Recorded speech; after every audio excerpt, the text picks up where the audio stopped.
Hi, my name is John Petrucci. Welcome to my video.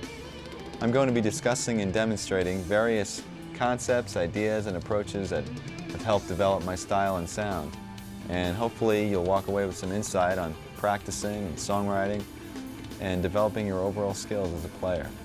But before we start, let's make sure we're in tune. Here is my open A string.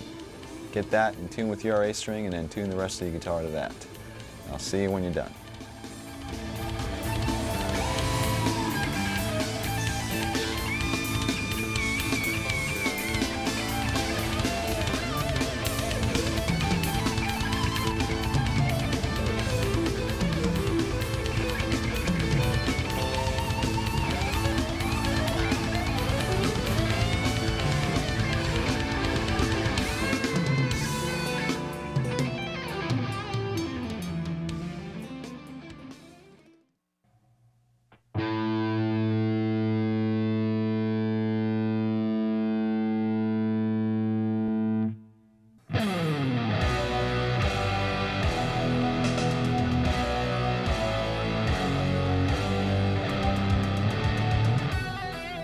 Okay, I'd like to begin with some warm-up exercises, and we're going to start with a couple that don't involve the guitar at all. So put your guitar aside for a second.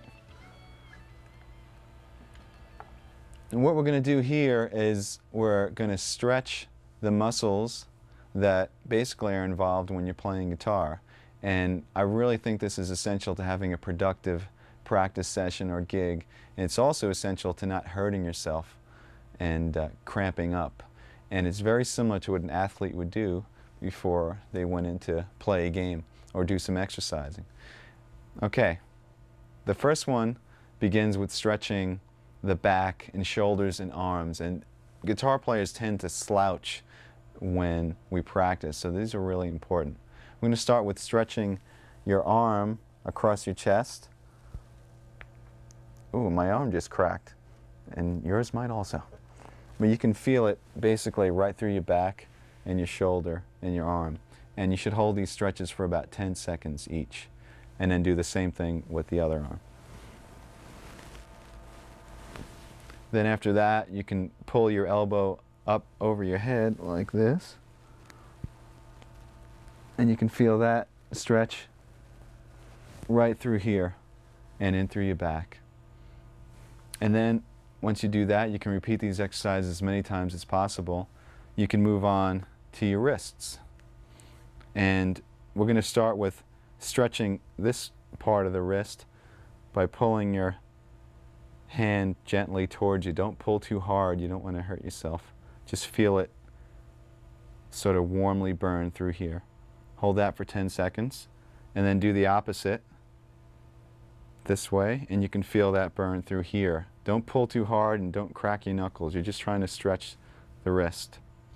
The last stretch is your thumb, and what you're going to do is gently pull your thumb towards your arm this way, and you can feel the muscle stretch throughout here.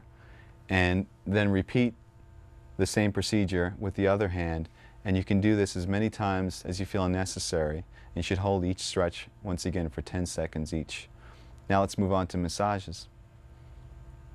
Okay, basically, when we massage the muscle, we're stimulating blood flow, and this type of thing you can do in between exercises or during a practice session. I even do this during a gig. So let me show you the areas that might be sore or cramped up. Basically, starts with your shoulder muscles, the front of your shoulder, up in here, and use a pretty strong amount of pressure. You can use either your thumb or the heel of your hand or your fingertips. And then the outside of your forearm, this tends to cramp up a lot. And then your hand, and once again you can use your thumb, and you can massage through your palm by using pretty strong pressure. And you can also individually do your fingers like this, going all the way to the tips. And this is great, once again, in between exercises. It really helps to keep your hands limber and loose. And there are other simple things you can do by just like rubbing one hand with the next and whatnot. And these type of exercises between the stretching and massaging should get you prepared to actually play the instrument. And the great thing about these is that you don't have to be playing. This could be as you're walking into a session, or if you have a couple of minutes before you go on stage or whatever. And it should help you have a more productive practice or gig and also prevent injury, which is very important.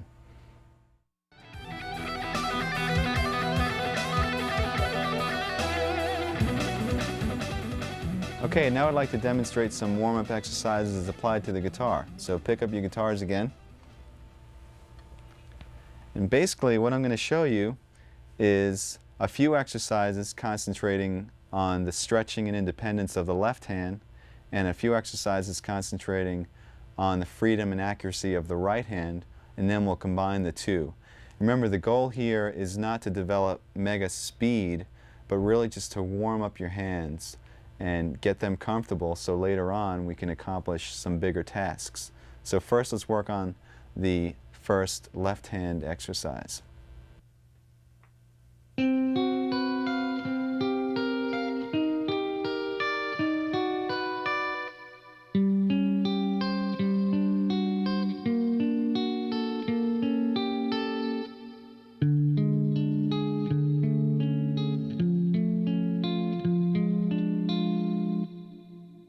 I suggest that you start this exercise higher up on the neck, because once we get into some stretches, it's going to be a little bit difficult as you go down low where the frets are bigger.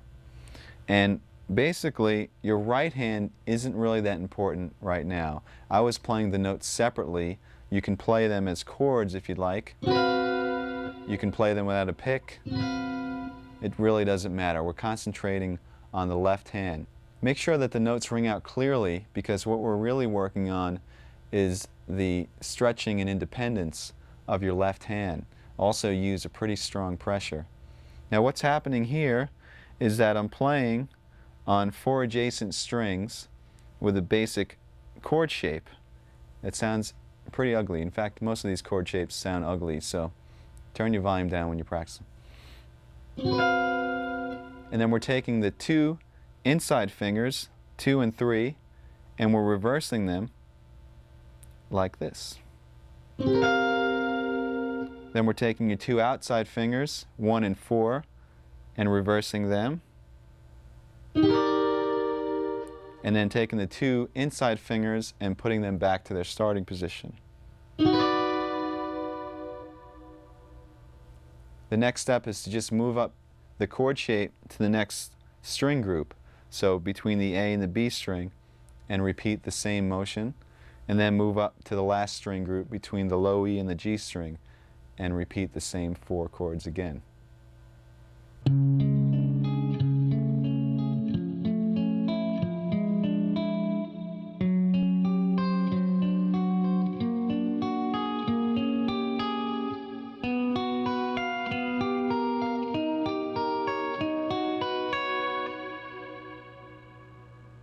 Okay, what I just played is the continuation of the first warm-up exercise. Basically, when you're through, you're going to have a sequence of stretches that continue down the neck. So this is considered part 2.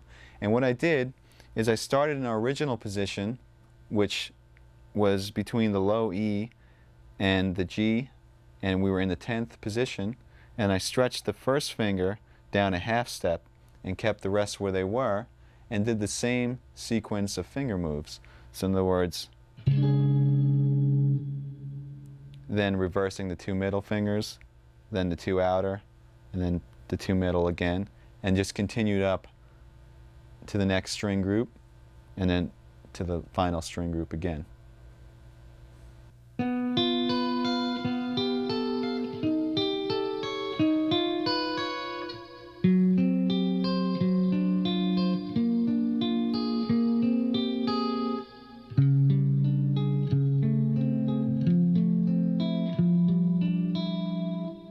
All right, that was part 3 of the exercise. And at the end of part 2, we ended up with this position between the first string groups. Now what you're going to do is put your fingers back in order, and while leaving your 3rd and 4th where they are, stretch your 2nd down a half step. So we have this shape, and once again continue with the moves all the way up the string groups. Now for the final part.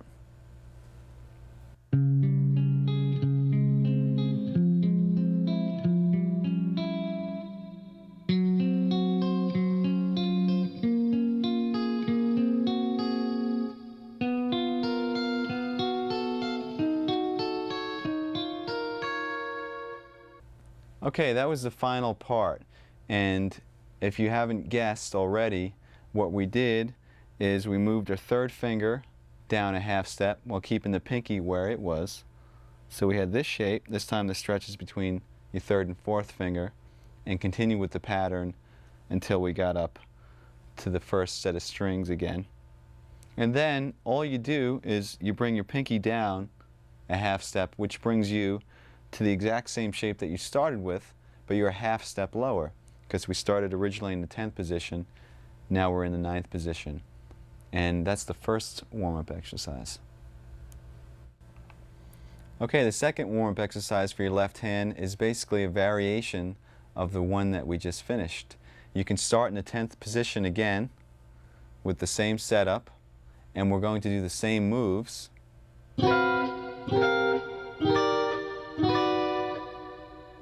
Except this time we're going to do some different stretches with the left hand. And by the way, you don't have to arpeggiate the notes, you can just strum the chords if you'd like.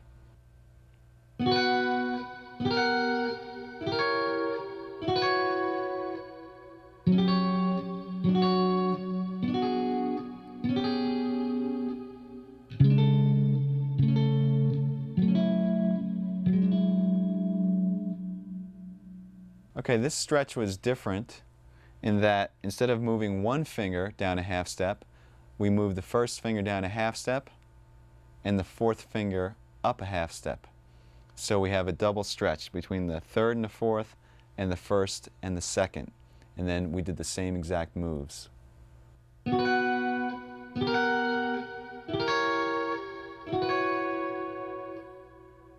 Okay, now we'll do the final variation on this exercise, and this involves yet a larger stretch. Here's how it goes.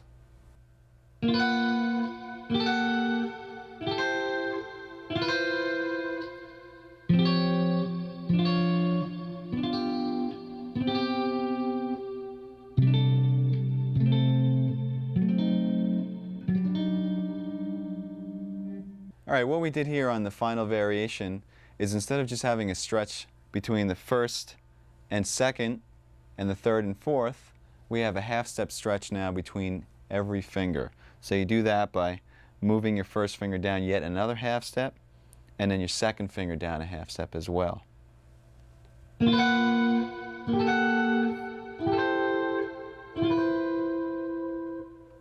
Remember when doing these exercises to make sure that the notes were in clearly, and see just how far down the neck you can go by moving downward by half steps. Now, for all you crazy guitarists out there, there is one more variation that involves some super stretches. Remember, don't hurt yourself.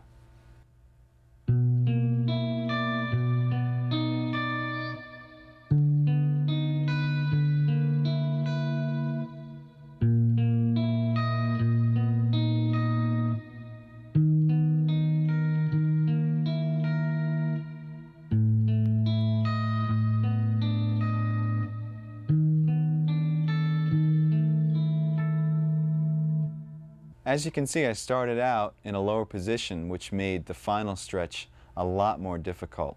Let me break it down for you now. With this exercise, instead of having all your fingers on adjacent strings, we start with the two middle fingers, 2 and 3, on the two middle strings, D and G, and your first and fourth fingers on the low and high E strings. And then you just continue with the same moves that we've been doing throughout.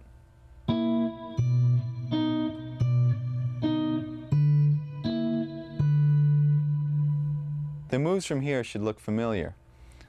We move the first finger down a half step, and the fourth finger up a half step, and then the first finger down one more half step, and the second finger down another half step, creating a full step between each finger for the ultimate stretch.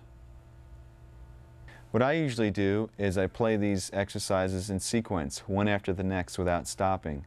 I start on the 12th or 10th fret and work my way down chromatically until I can't stretch anymore. Now let's turn our attention to right hand exercises, and you can give your left hand a rest.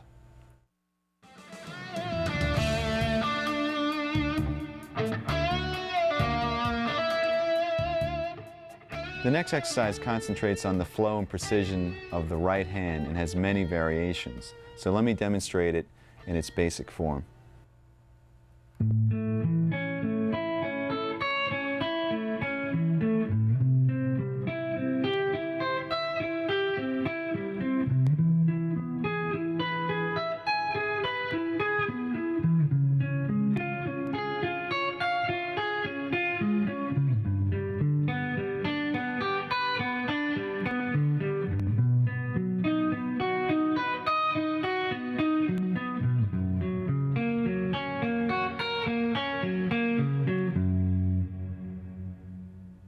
As you just heard, that exercise involved notes that were being arpeggiated intervallically. So let's talk about the left hand shapes that I was going through. It's based off of a major bar chord form with an added third, except you're playing the notes separately.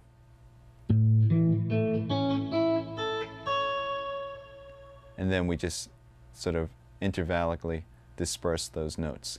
Now that bar chord is moved up through a progression that doesn't make too much sense, but at least makes the exercise a little bit more interesting. It goes A major, C major,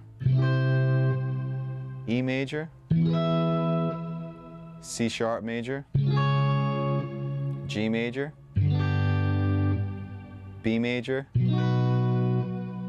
and F sharp major. All right, now let me show you the pattern that we're doing throughout the chord or arpeggio. We're starting on the root, we're skipping a string, and going to the next note in the arpeggio. Then you're going to the second note of the arpeggio, in this case which is E, skipping a string again. Then to the third note of the arpeggio, the fourth. So we have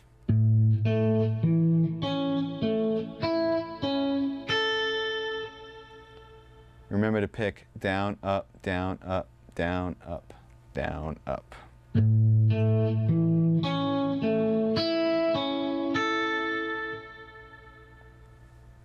To descend, you start on the added third, which is C sharp on the E string, and skip down to the G string. Then up to the B and skip down to the D. Up to the G, skip to the A. Up to the D string and skip to the E.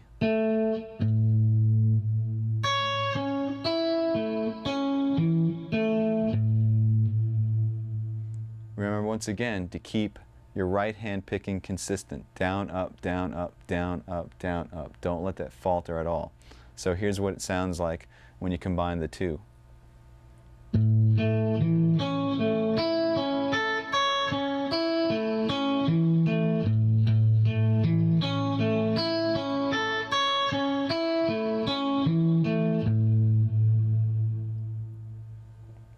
And then from there, just go through the sequence of chords that I outlined earlier, and you have the entire exercise. Okay, now that you know the initial exercise, all the variations involve the right hand, and we're going to concentrate on our picking. First of all, instead of starting with a downstroke and using down, up, down, up, down, up, do the same exercise starting on an upstroke and consistently playing up, down, up, down, up, down throughout the entire exercise. That's going to look like this.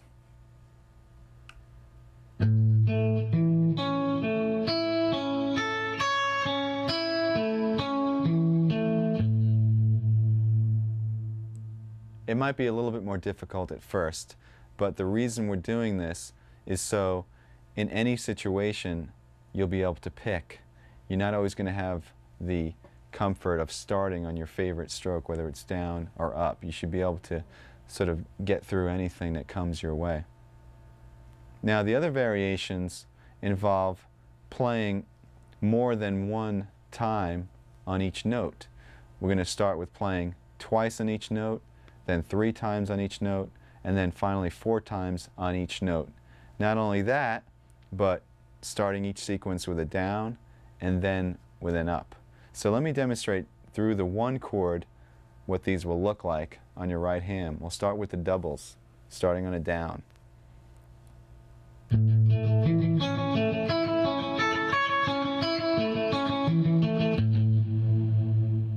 Then double starting with an up.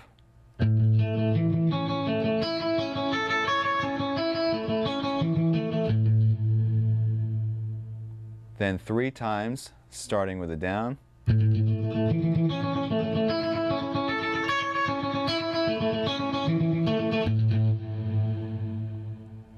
3 times starting with an up.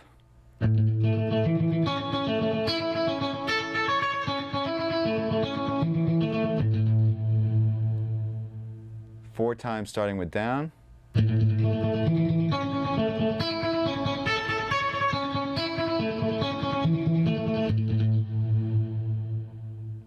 And finally 4 times starting with an up stroke.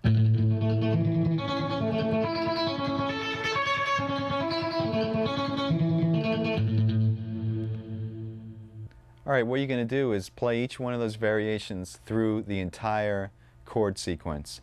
Just remember to keep the notes very even, and also to keep that consistent alternate picking, especially when you're playing triplets, going from one string to the next because there's an odd amount of notes per string. Really, really watch that you are keeping a consistent down, up, down, up. Now let me demonstrate what it would sound like playing 2 notes per string through the entire sequence, just so you can have an example.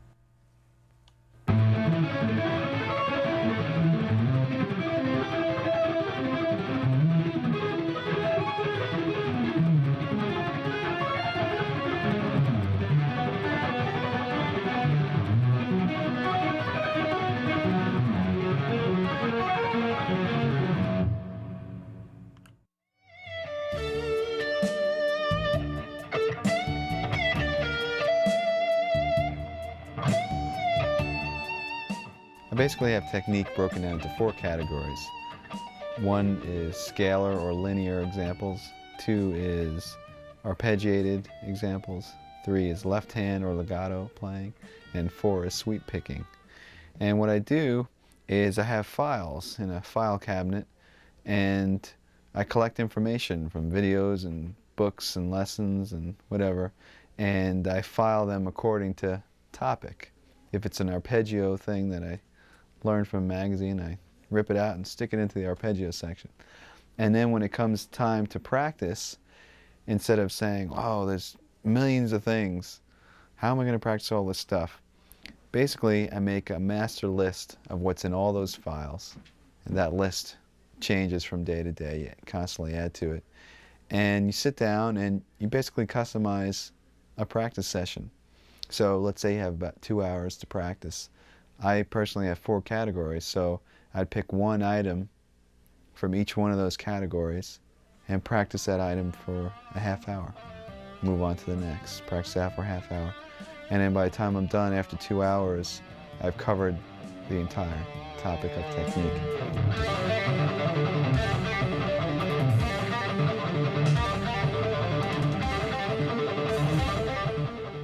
Okay, now that we concentrated on the left hand and the right hand individually, let me show you a few exercises that are equally effective for both hands.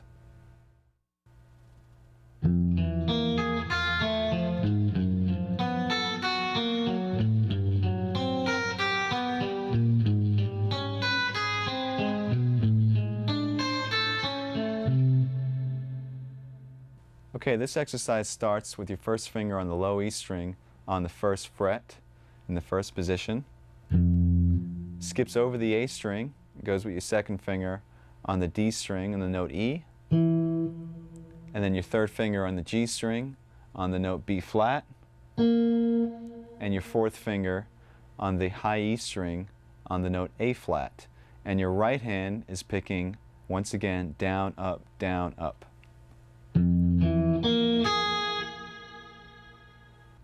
Now the next step is to simply flip your hand, sort of like a mirror image. So your first finger is now on the high E, and your fourth finger is on the low E, and start from the high E and go down to low E with the picking, down, up, down, up.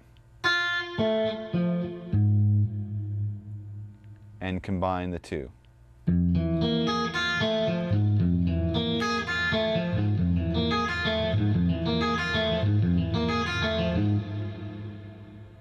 What I did after that is I ascended chromatically, and you should take this all the way up to the 12th fret, and then descend using a similar but slightly different pattern. Here's how it goes.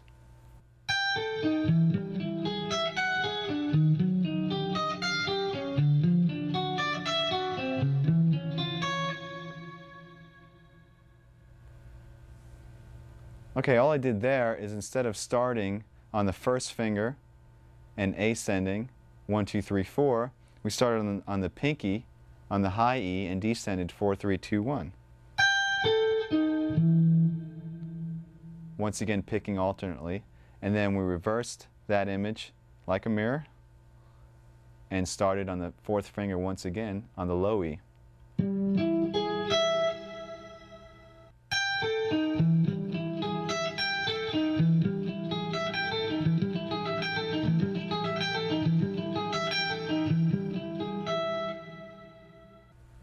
Alright, since this exercise involves alternate picking through string skips, make sure that your right hand picking is very accurate and that you keep your pick close to the strings so you don't hit the string that you're actually skipping. It's called efficiency of motion. Now, you should also practice the same exact exercise starting on an upstroke as well to make sure that you're ambidextrous. No.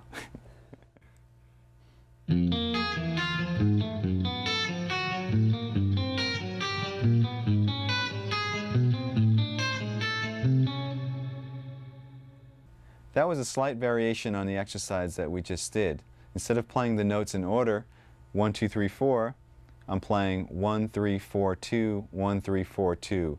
And the notes and skips are exactly the same. Make sure you keep the picking alternate. Let me show you now the descending version.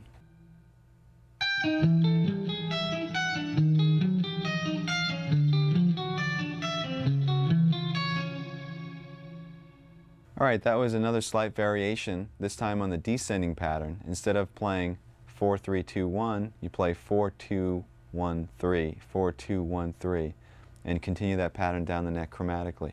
Remember to keep your picking alternate the entire time. And that will wrap up our warm-up exercises. I usually play these type of exercises, some more difficult practicing or a gig or whatever, and it usually helps to get both hands acclimated to the guitar, especially when you're cold. So have fun and make sure you warm up.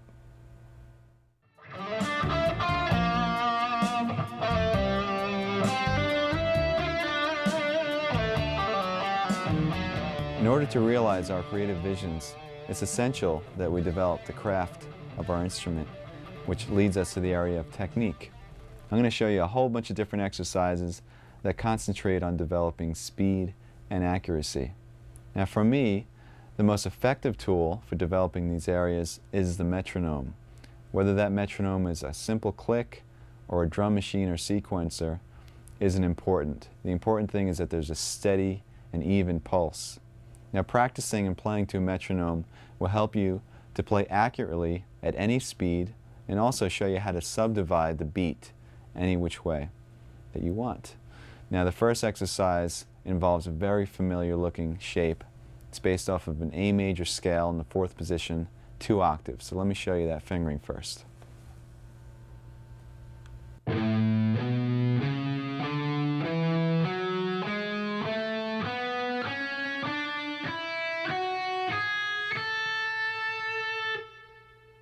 This exercise involves playing to a steady pulse. In other words, the speed or tempo of the click is not going to change, but how we subdivide that click is going to change.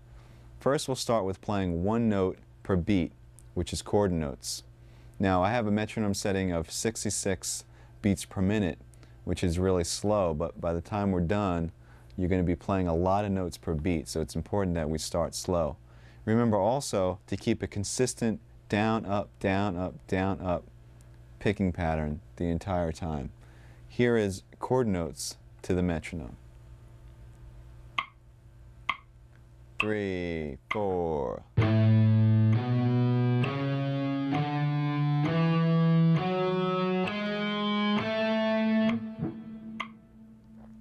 Now when you're playing this, remember, it might seem easy, but really concentrate getting even spacing between all those notes. It's actually more difficult when you have a lot of space in between the clicks. Now let me demonstrate eighth notes to the metronome. This would be 2 notes per beat. 3, 4.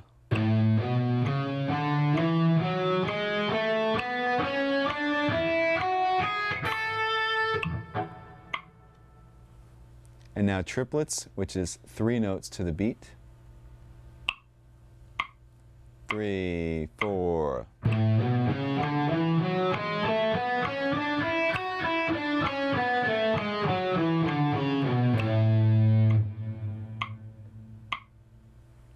The next division is 16th notes, 4 notes per beat. 3, 4.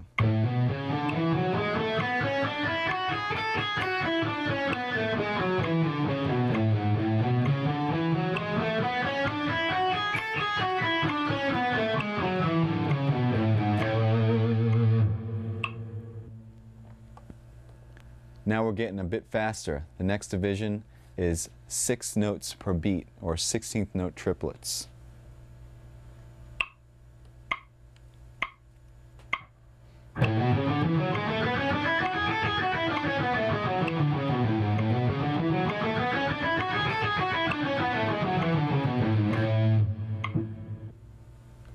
And the last group is 32nd notes, or 8 notes per beat. And this is going to be quite faster than what we started. But remember, the pulse didn't change at all. It's just the division of that pulse. 3, 4.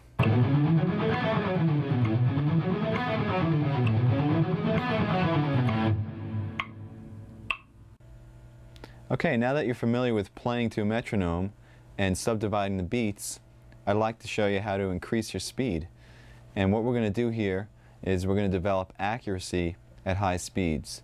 The basic concept is you start with a slow tempo on the metronome, play the exercise or example as many times until you've mastered it at that tempo, and then increase the metronome about 8 beats per minute, and then play the exercise over and over at that tempo, increase it, and so on until you get to your desired tempo.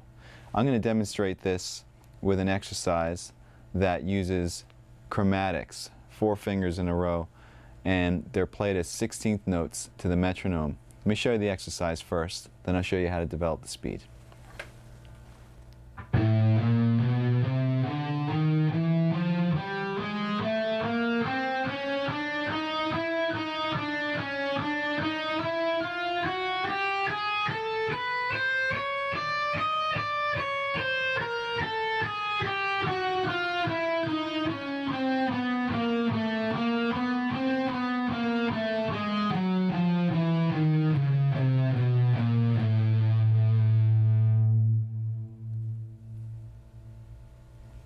As I mentioned, this exercise is based off of a 16th note pattern, which means you're going to be playing 4 notes per beat. Besides concentrating on getting those notes to fall evenly over each click, you should also accent every 4 notes. In other words, every time the click comes down, accent with a harder pick stroke. So your group of 4 would sound like this.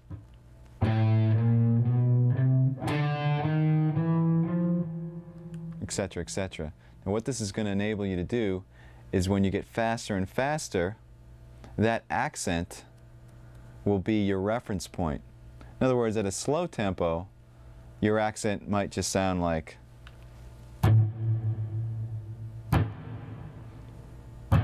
etc. And you'll be able to know where you are. But at a faster tempo, when the notes are whizzing by, your accent might be, in other words,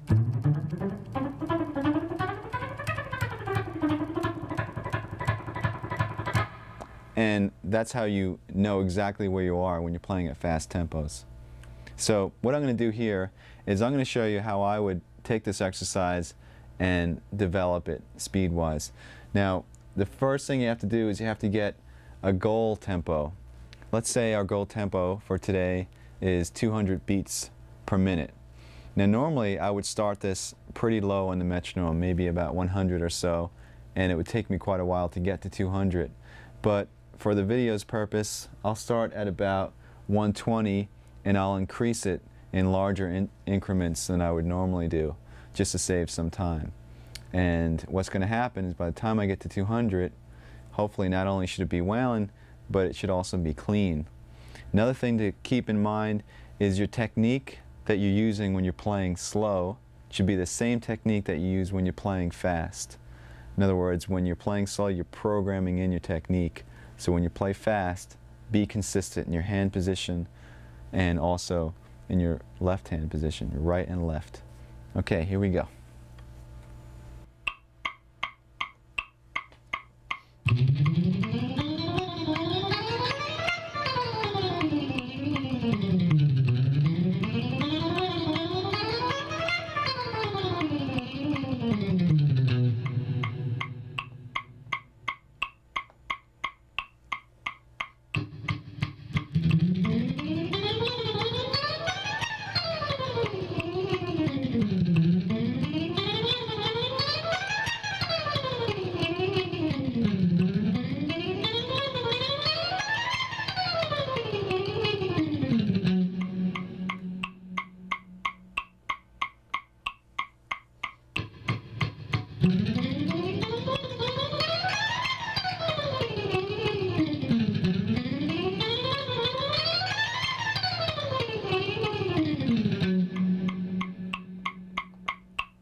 Okay, so we finally reached 200. Now, like I said before, normally that would take a lot longer because I'd go in increments of 8.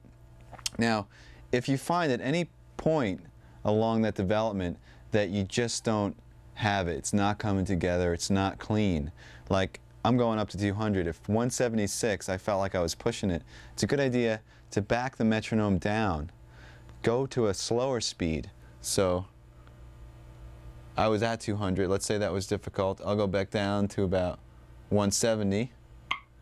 Try to get comfortable there first.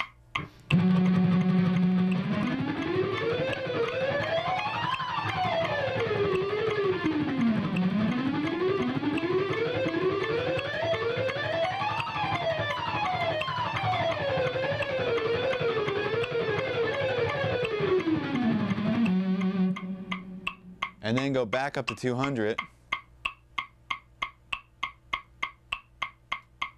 and see how it feels.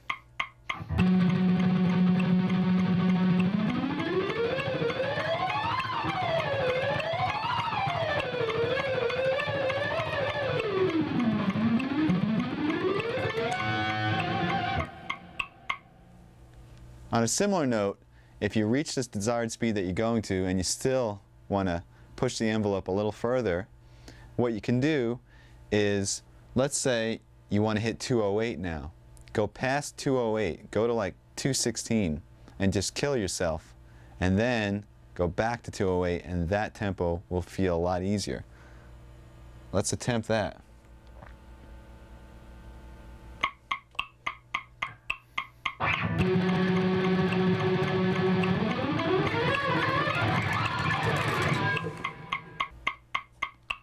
That was very difficult. Let's go back down to 208 and see if it's any easier now.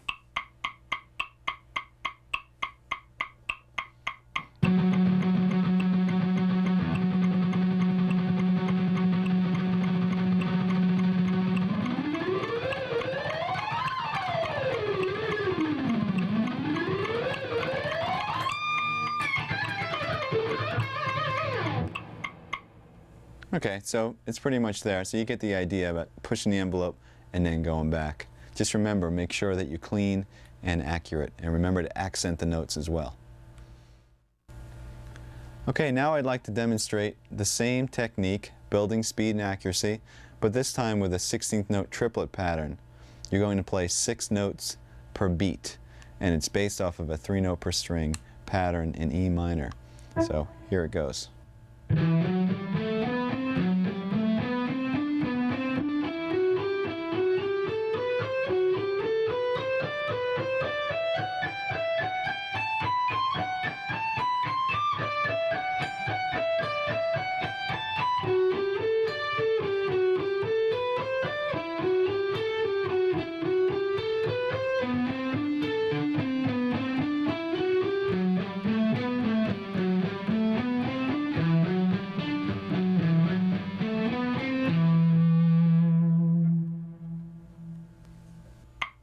One, two, three, four.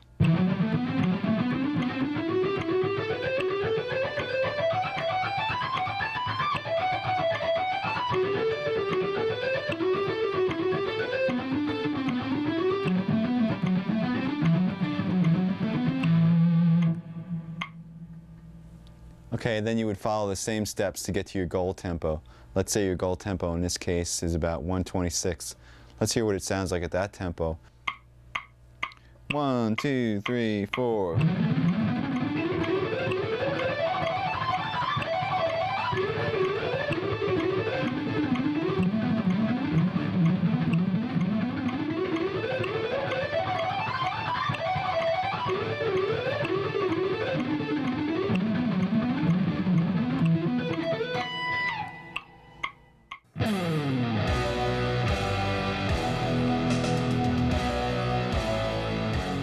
My first band experience technically was actually the first time I even picked up a guitar when I started again when I was 12. And these friends of mine, actually our ex-keyboard player, everybody would gather at his house because he had a piano. And I remember they were playing some Neil Young. They're playing Hey Hey My My. And they assigned me the little down, down, down, down. That was my part, and I sat there getting that. And I guess that was kind of a band experience.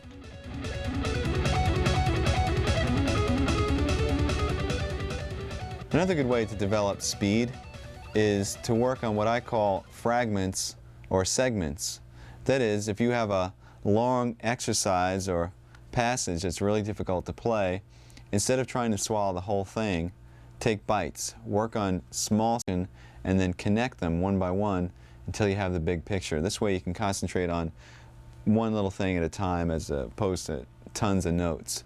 Now I have several examples of what I call scale fragments, and they're little patterns that you just play over and over and over and over, and eventually I'll show you how to develop these into long scale sequences that you can use in soloing and whatnot. So let's start by going through the different scale fragments.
All of the examples I just played were in the key of G major. You can play these anywhere on the neck between any two strings. It doesn't really matter. You can practice them chromatically, meaning if you were playing this one, perhaps play it 4 times in each position and then move up a half step.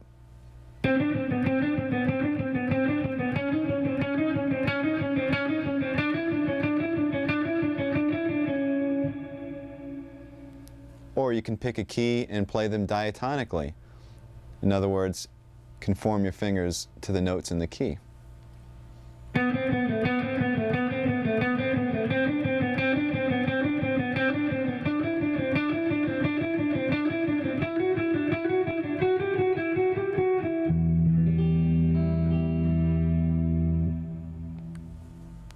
You can practice these scale fragments with the metronome, as we discussed, or there's a couple of other ways to develop speed. First way involves playing the exercise over and over and over, but starting in a slow tempo and gradually increasing the speed and then bringing it back down to a slow tempo. So you're almost like revving, your playing. And as you do this, as you play faster, you can also vary the degree of dynamics that you pick with. You can pick harder or softer. It's a really good way to develop the speed. Here's an example.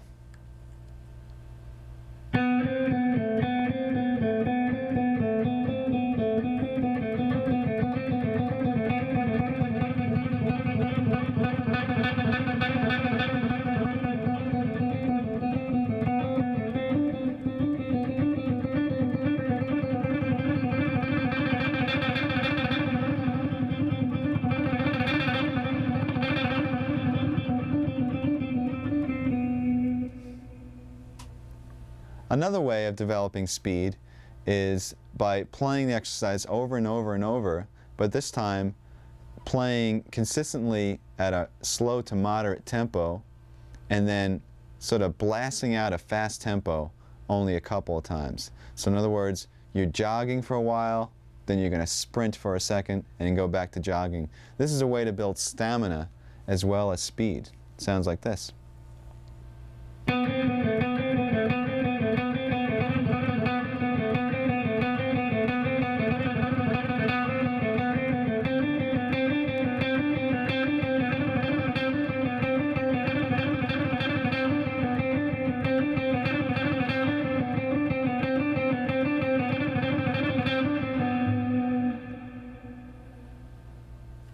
Now, a fun thing to do when you're working on all these exercises, since they're pretty similar, some of them are using 16th notes and some are 16th note triplets, is to sort of interact. In other words, mix them together. Like you might have one that sounds like, which is what I've been playing for the last couple of seconds. And there was another one that went. There was also another one that went. Try combining some of these exercises randomly and use your imagination. Might sound something like this.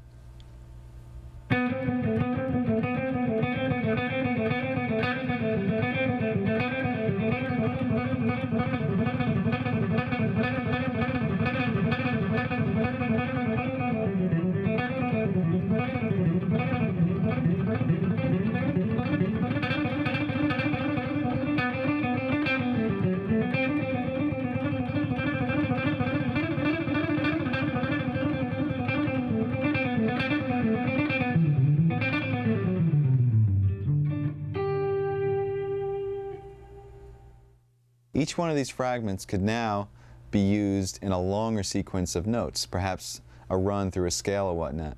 So let me show you how a few of these can be developed. 1, 2, 3, 4.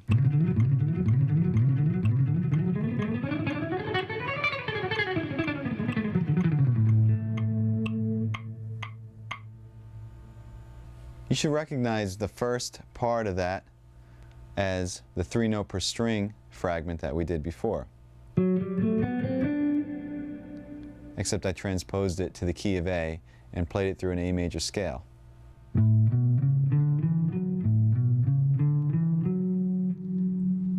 And the sequence consisted of playing that same pattern starting from each string.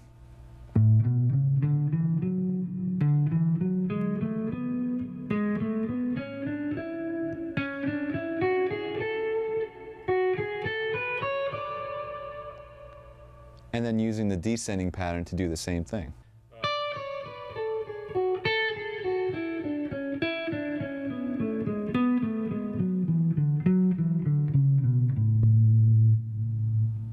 Now you can play these patterns through the scales, you can change positions, you can play and repeat the sequence in any position as many times as you want. Just kind of mix it up, and that makes for a good run in a solo if you're trying to build some tension. I'll demonstrate that a little bit later. Let's move on to another long sequence of notes that's based off of another fragment.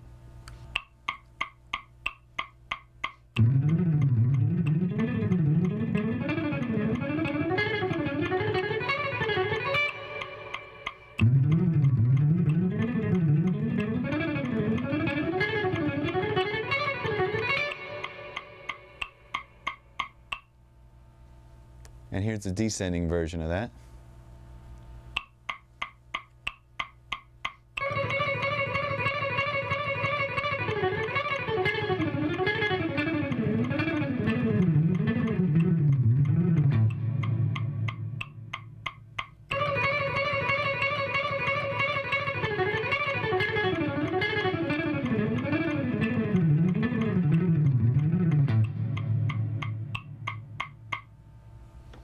Okay, once again, hopefully you recognize the little fragments that originated these little runs. And descending, while it's fresh in our mind, came from that and sounded like this.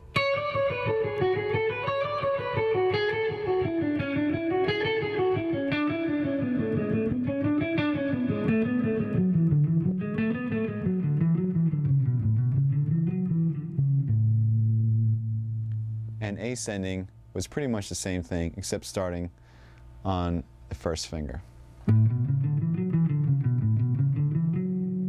It also has a little bit of the triplet in there. But we're just arranging the notes so that it works out to be a 16th note pattern.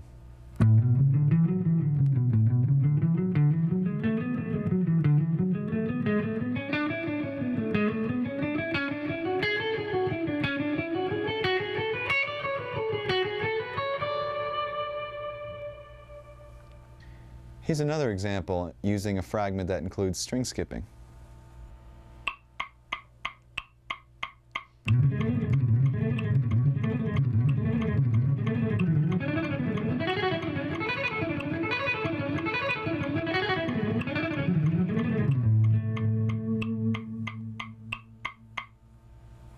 Now with this one, instead of moving up the neck, playing 3 notes per string, I stayed in the same position because it facilitates skipping strings without having to do any position changes. So instead of having to go something awkward like that, we're staying in the same position. So the scale shape I'm doing has a repeated E, but we don't really hear that repeated E because we're skipping strings.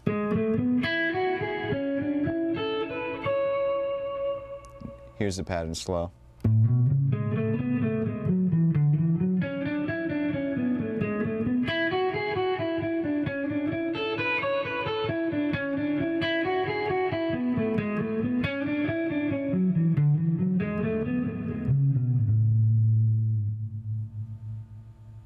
Let's just do one more 16th note pattern through a scale, once again using one of the fragments that we learned earlier.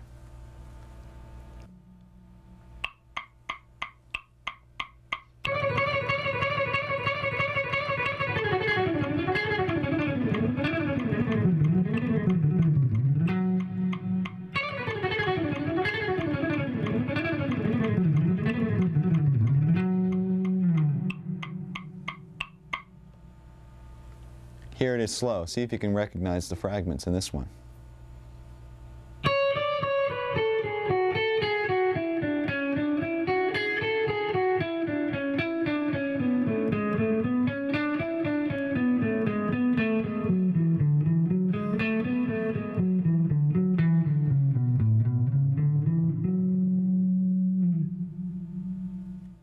Okay, now that we have all the scalar technique under our hands, let me show you how this can be applied to improvising. I'm going to solo over progression in D minor, basically using D Dorian and D minor scales, and I'm going to throw in a couple of these 16th note runs, and you can see the way it interacts with the melodies and whatnot. And once you get a taste of this, maybe you can try it in your own solos.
When I first started playing, I probably had some of the same typical influences that kids my age had. It's like Black Sabbath and Zeppelin and The Who and Iron Maiden, and then I started to get more drawn towards the guitar players. And as I played more, I was drawn to players that really had unique style.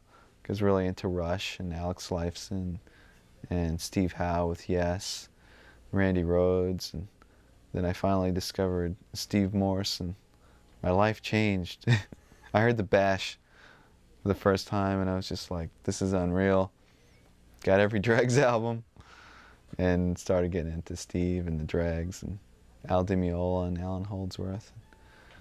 I had a similar experience here in Stevie Ray Vaughan for the first time, like just blown away.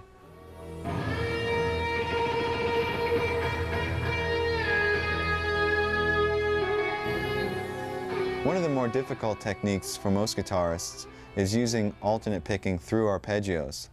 Now this has been something that's been difficult for me for a while, and it's actually making me kind of mad, so I analyzed what the problem was, and I came up with an interesting little fact. First of all, the problem always seemed to arise when I was encountering what I call inside the string picking. Now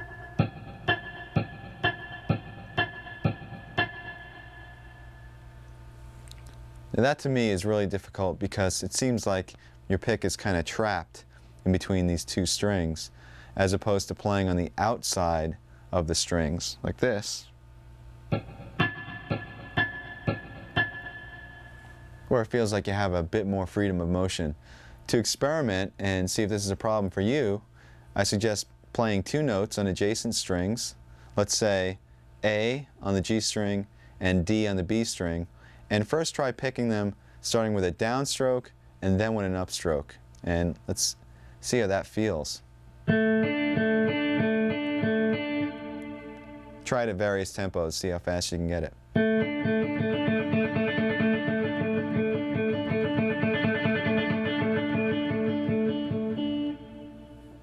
Now do the same thing, but start on an upstroke and go up, down, up, down. You're going to encounter that inside of the string picking phenomena. Let's try that.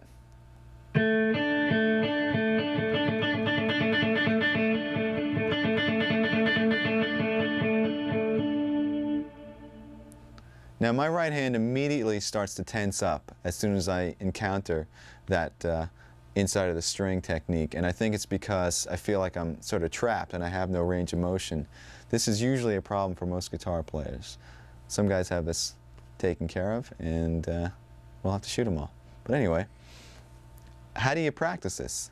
How do you get around this? Well, very simply, you just practice the motion that you're having a problem with.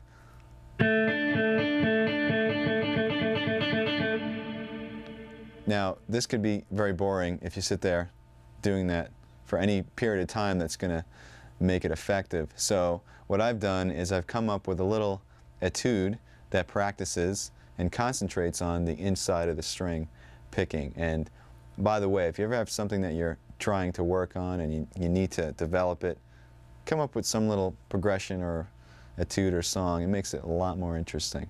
So let me demonstrate it for you now slow, and then I'll play it up to tempo.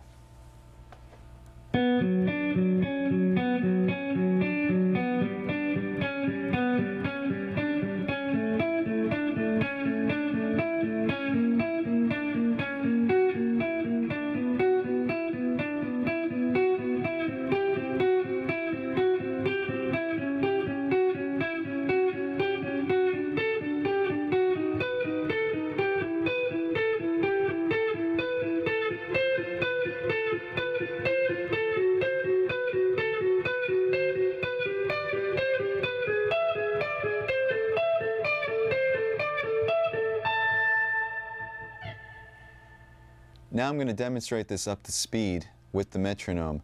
Make sure that the pick strokes are even and that you maintain, in this case, down, up, down, up, down, up, because we're starting on a higher string and going to a lower string, which once again makes us encounter this inside of the string technique. So here we go.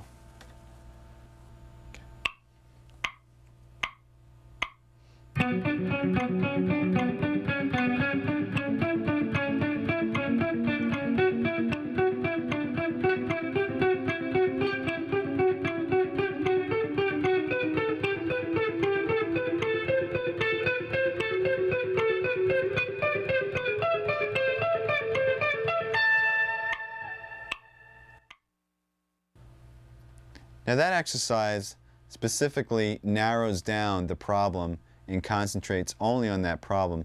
But the thing is, you're going to encounter this picking hang-up through an arpeggio. In other words, some part of the arpeggio you'll have no problem playing, and other parts you might have this inside of the string thing. Let me demonstrate on a major arpeggio. If I play G major in the 7th position, I have down, up, down, up. Now the initial down, up isn't a problem. Either is the next down. But it's when you go to the D on the G string, you have the inside of the string picking down, up. So in order to play that quickly, you're going to have to overcome that little problem right there.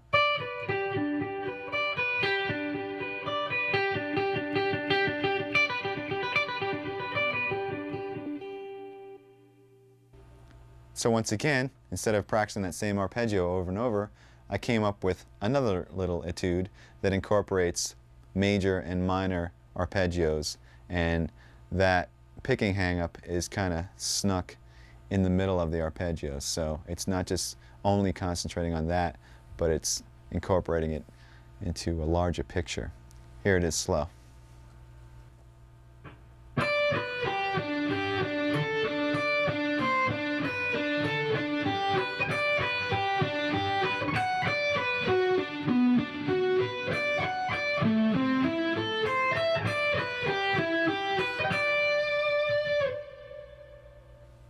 Now I've added an extra challenge to this one because not only are we working on the picking hang-up, but we're skipping strings while doing that hang-up. Let me show you where that happens.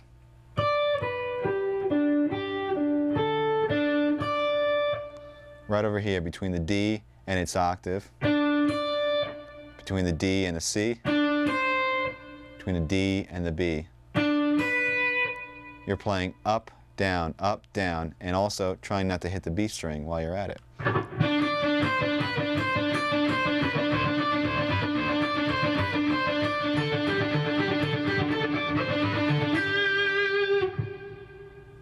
Here it is up to tempo.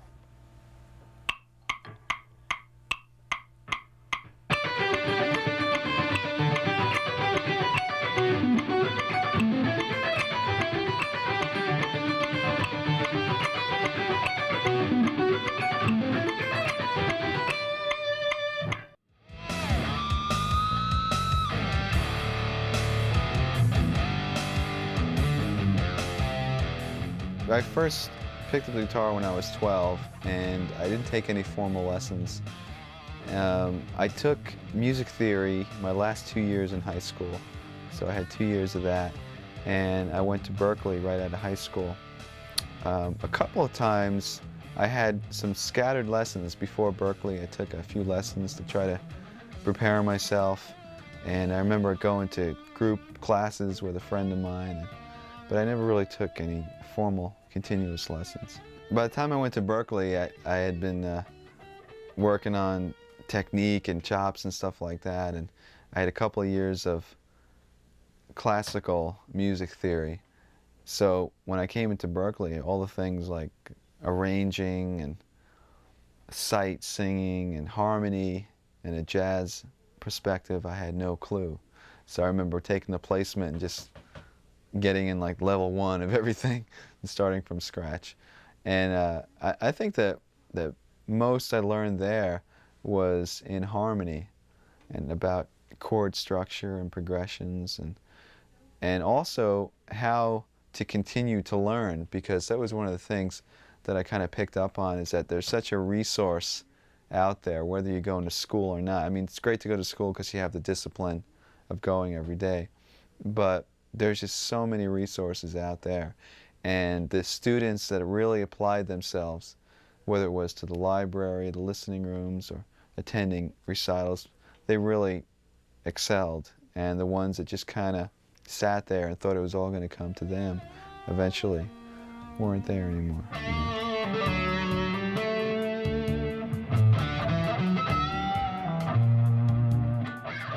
Now I'd like to concentrate on left-hand strength. What we're going to do is we're going to work on some scale fragments once again, but instead of picking them, we'll play them legato. In other words, we'll use all hammer-ons and pull-offs.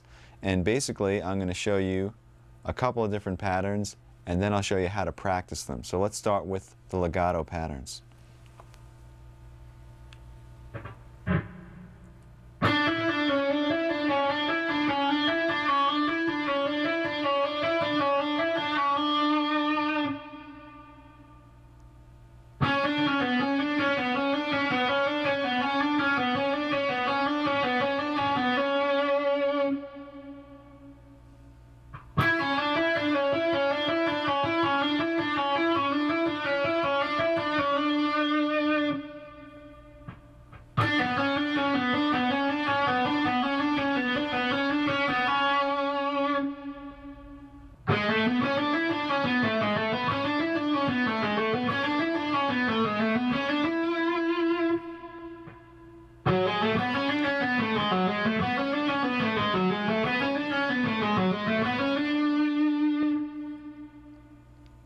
Okay, this is how we're going to practice these. You're going to play each pattern to a watch this time for a minute each.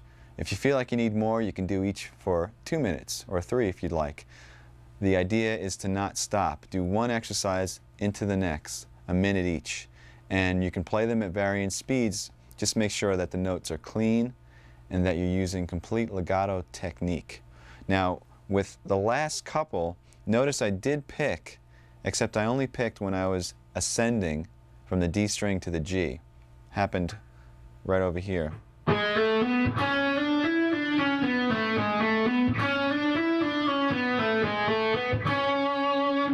So in this case, it was on the C sharp. That's the only other time you're going to pick. Also, when you practice these, you don't have to stay in the positions that I just showed.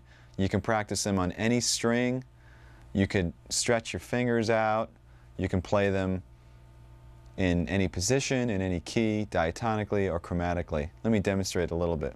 Remember, 1 minute each without stopping.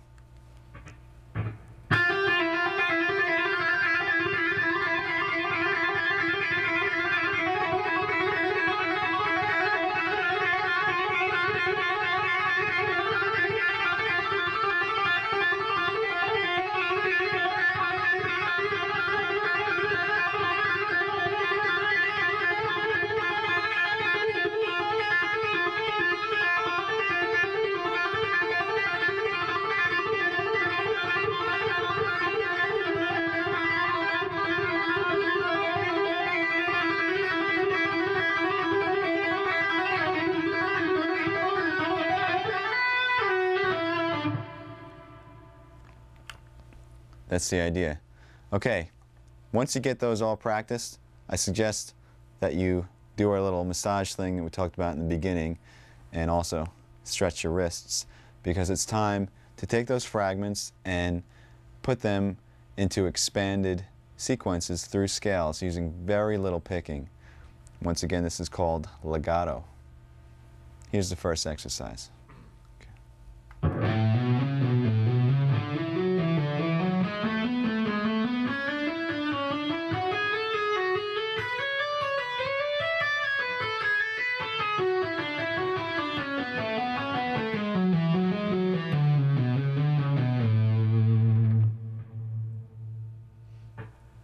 Okay, basically what the one that went like this, and also another one that went like this, and combine them ascending through an A major scale.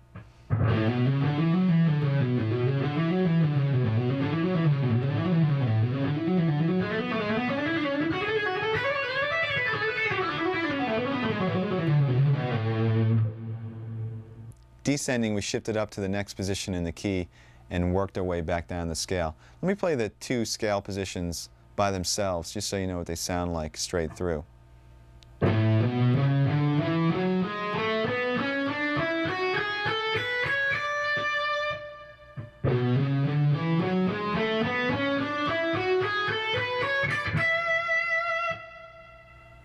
And you can practice that sequence between any two positions in any key, or even using nonsense patterns, just shifting up by half steps, maybe something like this.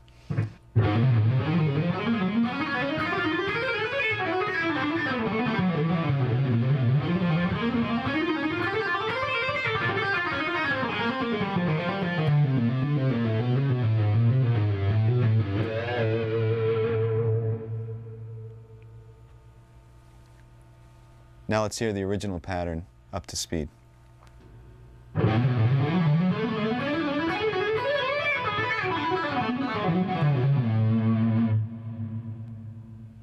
Here's one more legato example. This one is in the key of E minor, and it shifts positions quite a number of times. So practice it slowly and make sure that you get those position shifts clean and clear. This also involves some right hand tapping. Here it is slow.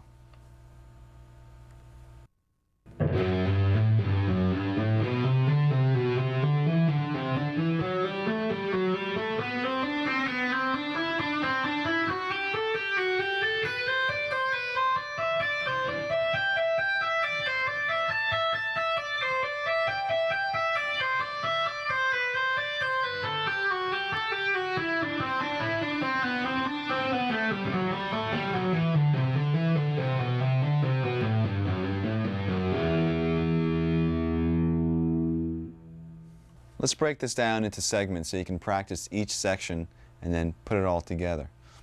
It's basically ascending in 3 octaves, and the pattern repeats. Here it is. So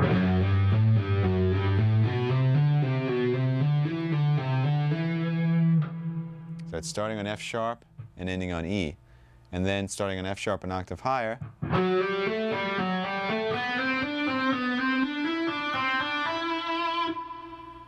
the exact same thing, and then 1 octave higher, starting on the B string.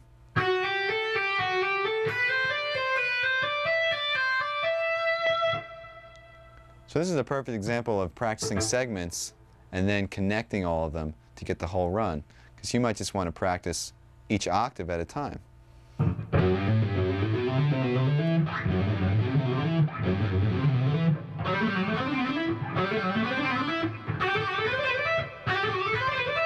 Then put it together.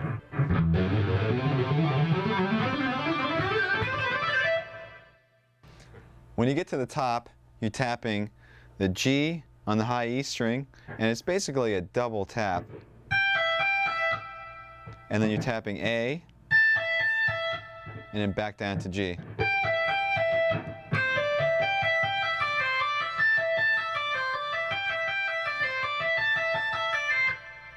So you could practice that small fragment a few times and get that under your fingers.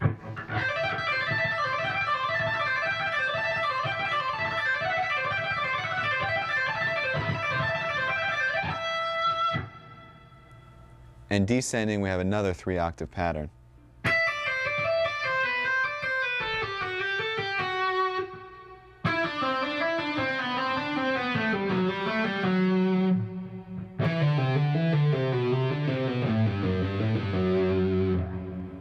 So you can practice each one of them as a fragment, just master that octave.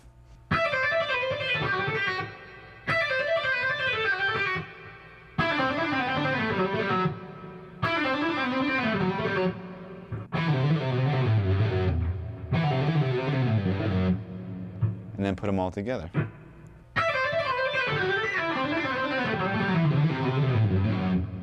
Now I'm going to play the whole thing, ascending and descending up to tempo.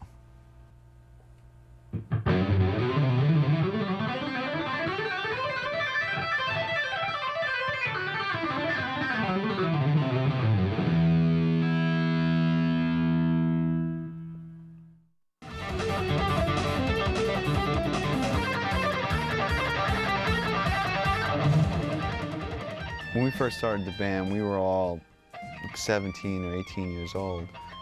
So the last album that we just put out, I mean, it's like almost 10 years later.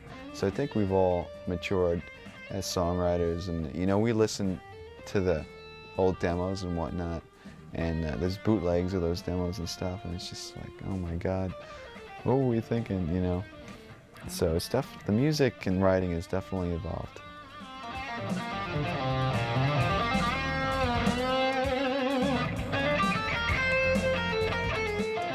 To wrap up the topic of technique, I'd like to introduce a different style of picking other than alternate. It's called sweep picking, and some of you may be familiar with this technique, some of you may not be, but in either case I'd like to offer you my exercises and things like that that basically isolate the technique, and then you can expand and apply it to things that you might already know. Now I usually apply sweep picking to arpeggios and not really to scalar examples. And I also use it in a way where it's sort of a weapon or a tool to execute a fast flurry of notes. Let me show you a couple of exercises that work on the technique.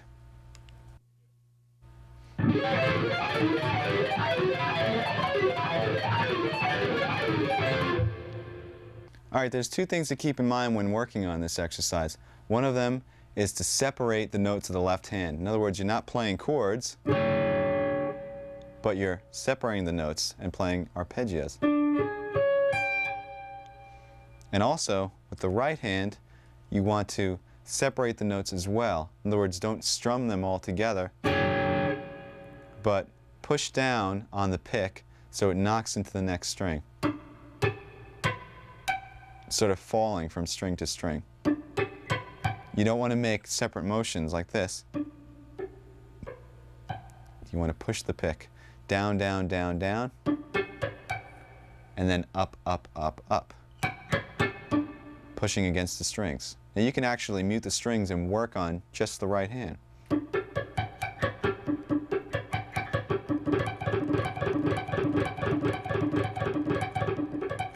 You don't want it to sound like this. You want the separation. The left-hand pattern is very similar to some of the warm-up exercises we were doing. It involves 4-finger mirror type shapes. It starts 1, 2, 3, 4.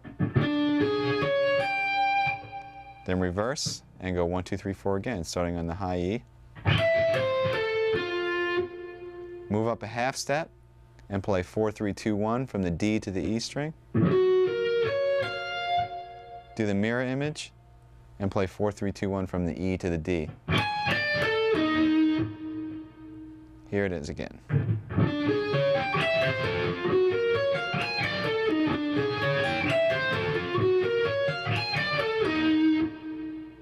And then simply move it up, continuing in half steps.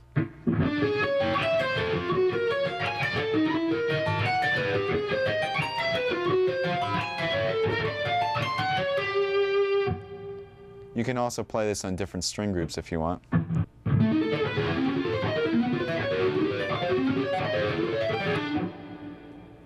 Okay, just as a fun variation, you can take this technique and just mutate the notes of the left hand And I came up with, once again, another etude using the sweeping technique. It goes like this.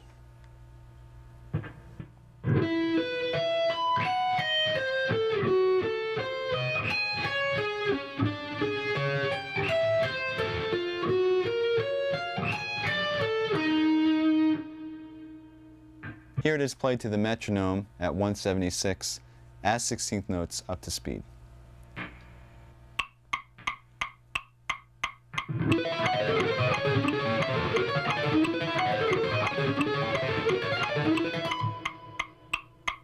To break this down, we're using the exact same pattern as the exercise.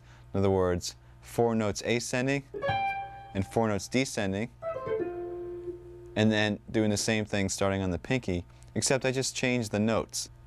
We start on E, and we're playing a power chord, E, and then the 5th B, and then we're doubling that, E and B. And for the reverse, we're playing an A diminished 7th chord, starting on F sharp and descending to A. F sharp, E flat, C, and A. Then we're going down a minor 3rd, and we're doing an F sharp diminished 7th. So we have F sharp, A, C natural, and E flat,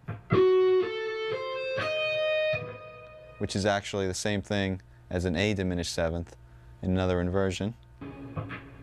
And for the reverse, we're playing a D flat power chord, which is D flat and the 5th A flat. But we're starting on the A flat and descending.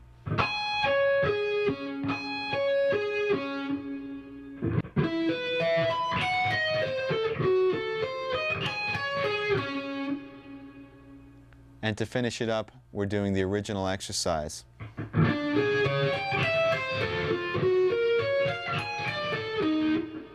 Which ends us up on E flat, a half step away, to start over again.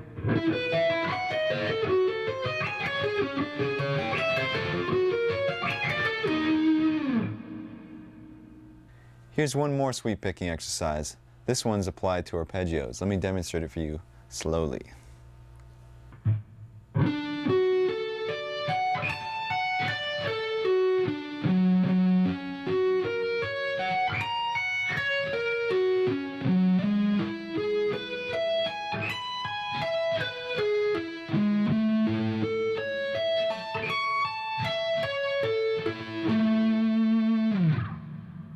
This pattern is based off a major arpeggio, so let's go through the different arpeggios and the chords that they come from. First one is D, coming from this chord fingering, with an added 5th, A. The second one is F sharp, based off of an F sharp bar chord, with an added 3rd.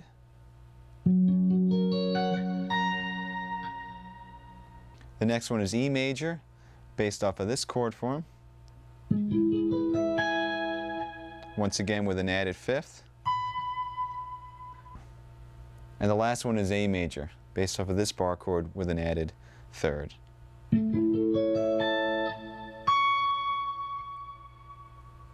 Starting with D, the picking goes down, down, down, down, down. When you get to the A, that's when you're going to reverse and play an upstroke and pull off to the F sharp. And then the rest of the arpeggio is descending using all upstrokes. Remember to separate the notes, you're not playing a chord. When you get to the next arpeggio, F sharp, you're still continuing with an up. In fact, you can almost consider it the 3rd of the D arpeggio. So you're kind of finishing up the D arpeggio. Because after that, we're going to repeat the F sharp and start with a downstroke and outline the F sharp major arpeggio. Down, down, down, down, down, down, and then up on the A sharp.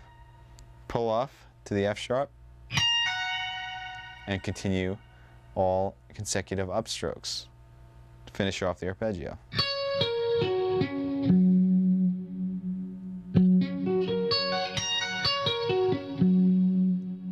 So from the D to the F sharp, it sounds like this.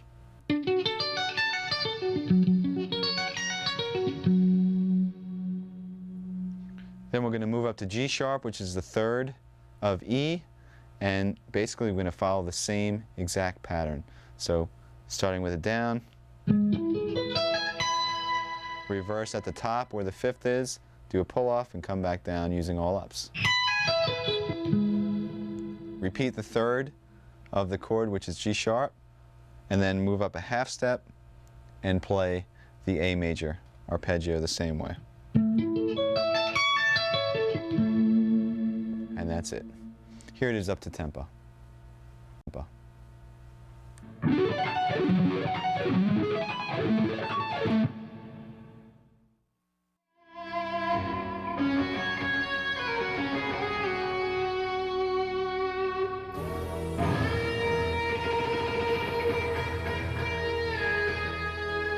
The majority of our writing process is together as a band. Somebody usually has a progression or groove or an idea, and they bring that in, and it's basically we just jam on it. We set the tape recorder and just kind of go for it, and out of those jams some solid ideas start to happen, and we start working on arrangements, and before you know it we have a song. Do you write lyrics yourself at all? Yes, I write lyrics, and I'm really interested in lyric and melody and how that contributes to the song, the real importance of the lyrics and the melody and the vocalist. The cool thing is that all of us were basically influenced by the same bands, and a lot of them happen to be progressive, like Rush and Yes and the Dregs and Genesis and even Zappa's music. So when we all got together at Berkeley, it just kind of naturally came out, this type of music in Odd Times, and even you know, using the harmony that was a little bit more experimental or creative and whatnot, and it was just kind of a natural direction for us all.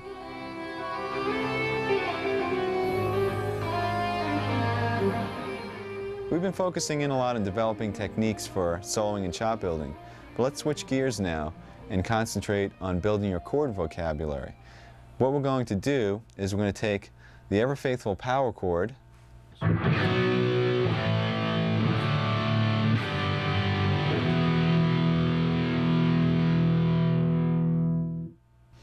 by adding certain notes to these chords, we're going to mutate them, and we're going to add some colors and drama into basic chord progressions. So let's first make sure everybody knows what the power chord is. Basically, it's a two-note chord consisting of the root and fifth. For example, a B power chord would consist of B and the fifth F sharp. Now you could expand and you can double the B, or you can put the fifth in the bass, which makes the chord sound even heavier, so the F sharp will be below the B. This is really effective.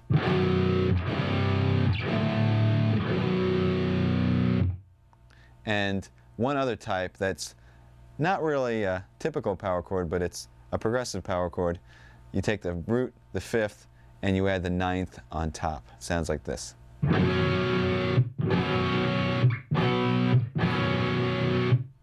To explore this topic a little bit further, you have to understand two things. First of all, which notes can be added to the power chords, and second of all, how those notes affect the name of the chord and also the function of the chord in the progression. First of all, we have the root and fifth, what you see as an example. If we add an E or a third to that, we have a C major chord.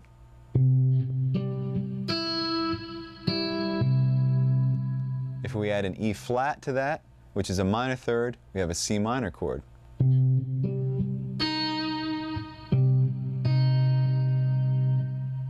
If we add a second or ninth to that, we have what's called a suspended second chord. In this case, it would be a D.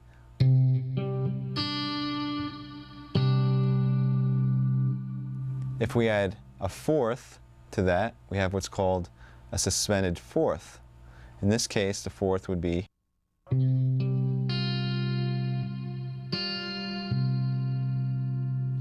All of those chords added one note to the power chord and drastically changed the sound. Now let's go through some chords that add 2 notes. If we add the major third and the major seventh, we have a major seventh chord. So you'd have the power chord, the major third E, and the major seventh B.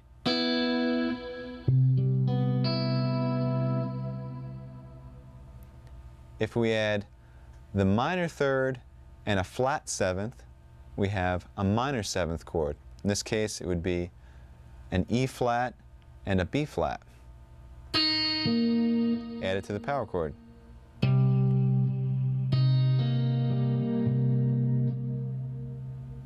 If we add a major third and a flat 7, we have what's called a dominant seventh chord.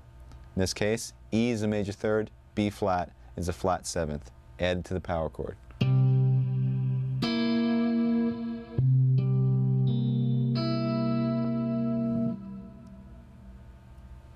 And now there are a couple of chords which I call add 9 chords.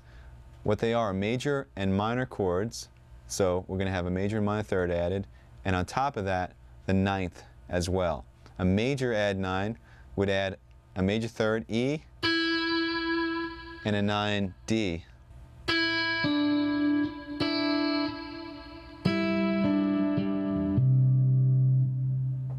A minor add 9 would add the flat third, E flat, and the 9th D.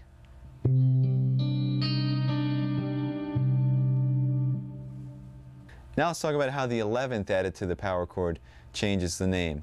We'll keep the major third and we'll add an 11th, and we end up with a major add 11th. Here's the power chord, here's the major third, here's the 11th. Don't worry, we won't be playing these fingerings. And the final chord is a minor 11th chord where we add 3 notes, the minor third, the flat 7, and also the 11th, which once again is F. And just to make this easier for now, we'll put the 5th in the bass.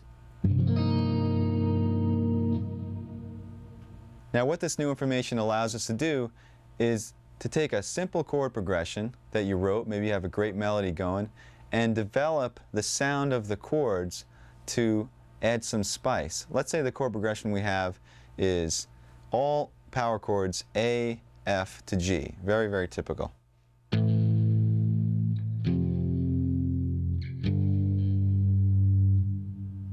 By adding some of these intervals and creating these more interesting chords, perhaps we can make it sound a little bit more interesting, or we can take it in a more dramatic direction. So I'll turn the A into an A minor add 9. We'll turn the F into an F sus 2. And maybe the G into a G sus 2.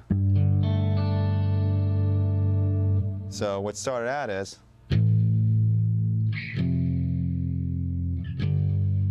now it sounds like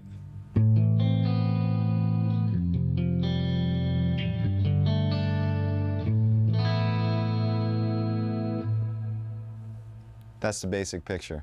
Now, unfortunately, when you're trying to play this stuff loud and heavy, it's going to sound pretty bad because of the dissonance of the intervals. I know you don't want to hear this, but I'll demonstrate.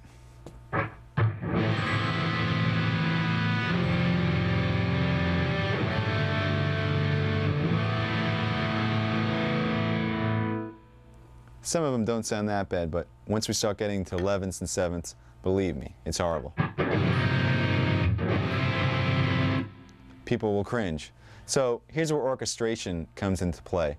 What we're going to do is we're going to divide the part up into 2 separate parts. And you can do this when you're recording, or you can do it in a band. If you have a bass and guitar, you could divide the parts up. Or if you have 2 guitar players or guitar and keyboards. The concept is one guy plays the power chord, or the root and the 5th, and the other guy plays the added tension. Sometimes it's either 1 note, sometimes it's 2, sometimes it's 3. So I have a couple of examples that demonstrate how, in our case, open strings added to power chords will create some interesting sounds. So let's go through the different chords we can create, and then we'll make a little song out of it.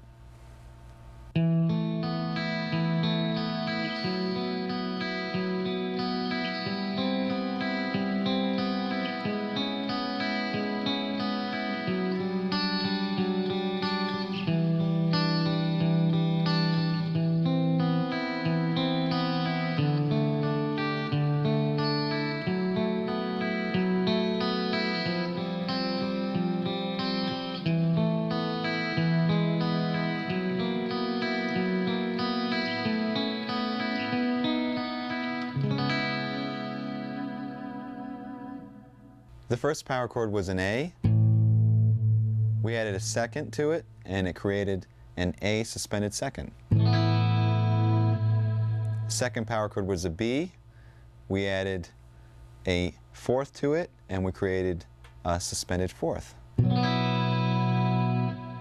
third power chord was a C. We added a major third and a major seven, and it turns into a C major seven. The next power chord was a C sharp. We added a B and an E and created a C sharp minor seventh. The next power chord was a D with the fifth in the bass. We added on a major third and an 11 and created a major add 11 chord. The next chord was a C. We added on a D and an E, and we created a major add 9. The next chord was an A. We added on a C and a B, which is a minor third and a ninth, and we created a minor add 9 chord. Next chord was a G. We added on an A, and we created another suspended second, G sus 2. And the chord after that had F sharp by itself in the bass, and we added on a D, an A, and an E. So what we have created is a major chord with an added ninth, but the third is in the bass. Next chord was an F sharp. We added on an A, a B, and an E, and we created an F sharp minor 11 chord. Chord after that was an F. We added on a G, and we created an F sus 2.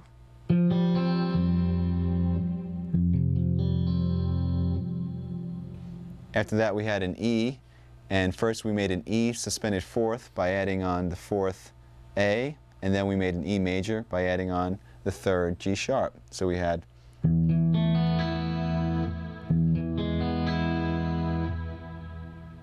the next chord was an F sharp. We added on an A sharp, a B, and an E, and we came up with an F sharp 7 add 11. The chord after that was an A. We added on a B and a C sharp to create a major add 9. And the second to last chord was a B, and we added on a D sharp and an E to create a major with an added 11th. And we end the whole thing up on a C sharp minor 7. Okay, so I'd like to demonstrate with the sequencer what this sounds like with the two parts divided up. So I'll play with a heavy sound, the power chords, and the sequencer will play the picking part that I demonstrated before. And instead of having an ugly mess trying to play it all together with distortion, we have a nice collaboration of the two parts. And this is great when you're recording because you can add a lot of fidelity. You can have a great heavy sound underneath, and then with an acoustic or a super clean guitar you can do the picking, or that could be piano, whatever. It adds a lot of dimension to your writing. So let's hear what that sounds like.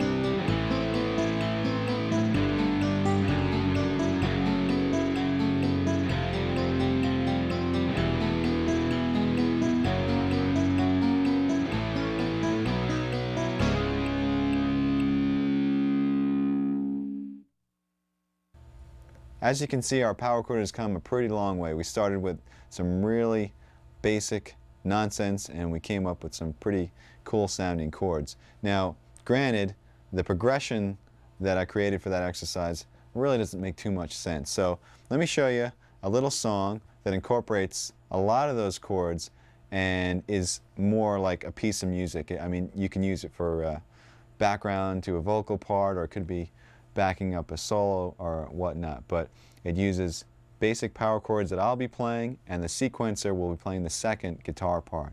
And check it out.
Now we've created a very vast and dense soundscape by using this technique. We're taking up a lot of space.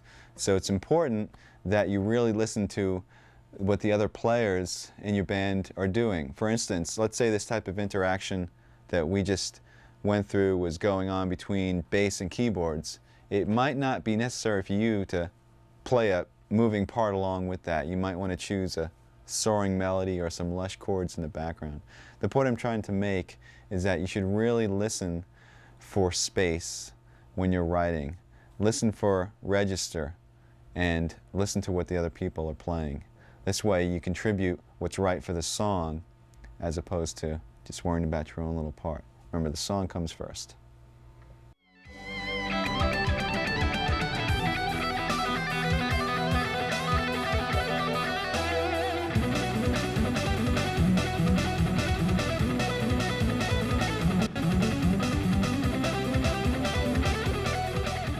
Yes, it is. This is my full-blown live setup, and I guess we should start with the guitars. These are the guitars I have on the road. They're all custom Ibanez guitars made of basswood, and as you can see, the paint jobs on 4 of them are really similar, and these paint jobs are by Dan Lawrence, who does some custom work for Ibanez. And basically, I have 2 7-strings. This one is sort of a prototype, and this is the main one that I use, and 3 6-strings on the road. There's string gauge is 9 through 46, and the low B on this 7-string is a 56, and they're Diodario strings. And the pickups are DiMarzio.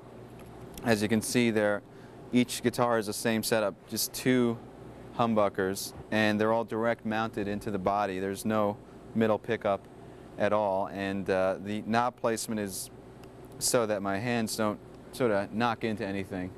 Like on a Strat, you might have a problem with your pinky or whatnot. And these pickups were custom designed by Steve Blucher for DiMarzio.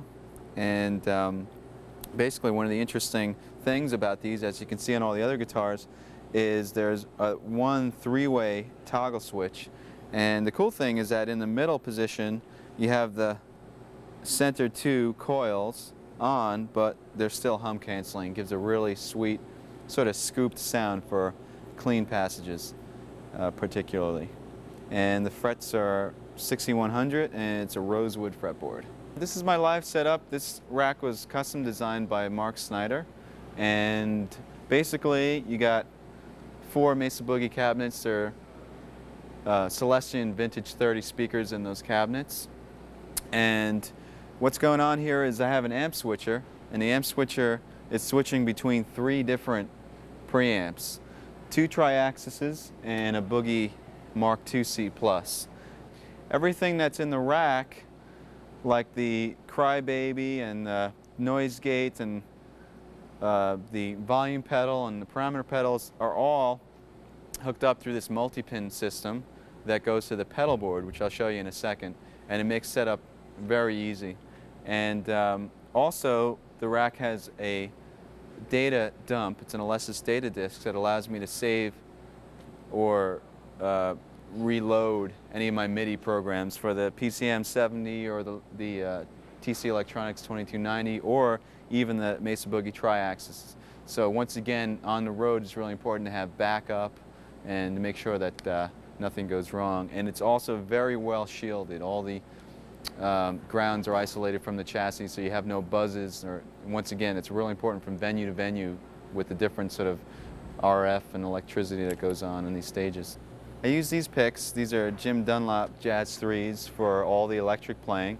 And then for acoustic, I use these Dunlop 0.71 millimeter picks, which are a little bit lighter. And I play the acoustic. This is an Ibanez acoustic, and it's better for strumming and whatnot, the lighter picks. And the way it's set up over here on the stand enables me to go from electric to acoustic very quickly during the show. Just kind of come up to it and play a song.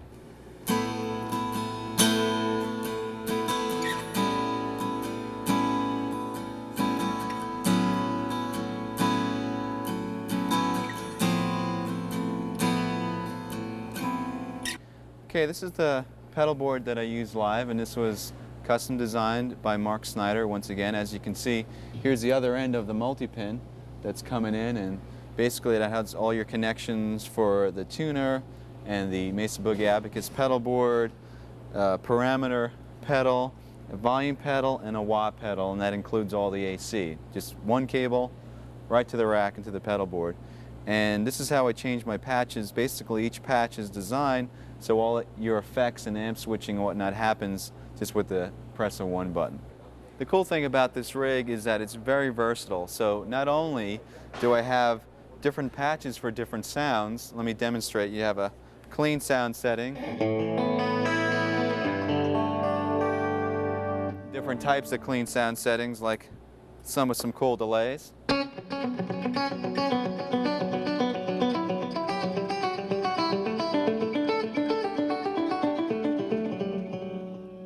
And then we have some basic heavy rhythm sounds.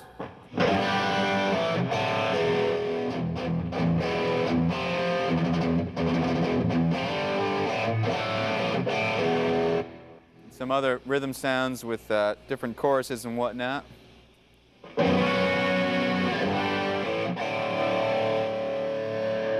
And also a couple of cool lead sounds.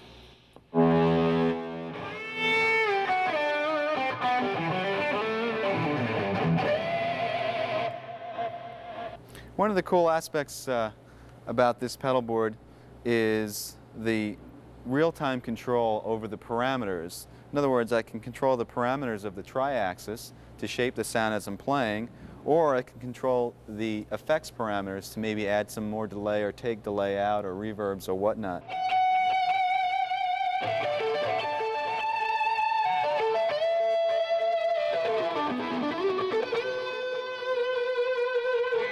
But if you're playing a faster line, you don't want as much around it, so you just ease off the pedal so there's not as much delay on it.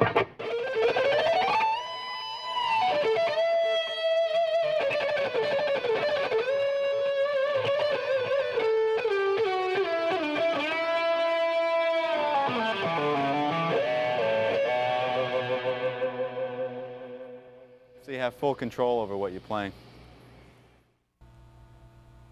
Well, there you have it. We covered a lot of ground in this video, and there's a lot of information to swallow. Just take your time and go through section by section and really try to get the most out of it. The best is to apply what you learn as well.